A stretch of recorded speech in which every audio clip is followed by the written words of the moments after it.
NDA கூட்டணியில் இப்போது இருக்கிற அணிகளால் திமுகவை தோற்கடிக்க முடியாது என்ற அச்சத்தில்தான் விஜயை பாஜக தங்கள் அணிக்கு கொண்டு வர முயற்சிப்பதாக மார்க்சிஸ்ட் கம்யூனிஸ்ட் கட்சியின் மாநில செயலாளர் சண்முகம் தெரிவித்துள்ளார். திருவாரூரில் பேட்டியளித்த அவர் திமுக கூட்டணியில் ஓரிரு நாட்களில் சுமூகமான முறையில் தொகுதி பங்கீடு நிறைவு பெறும் எனவும் குறிப்பிட்டார்.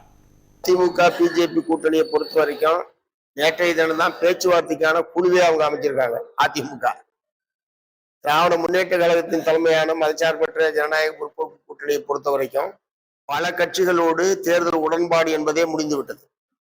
ஒரு சில கட்சிகளோடு தான் தொகுதி உடன்பாடு என்பது, பேச்சுவார்த்தை என்பது தொடர்ந்து நடைபெற்றுக் கொண்டிருக்கிறது. அநேகமாக அடுத்த ஓரிரு நாட்களில் ஒரு சுமூகமான முறையில் இந்த தொகுதி பங்கீடு என்பது நிறைவு பெறும் என்பதை தெரிவிச்சுக்கிறேன்.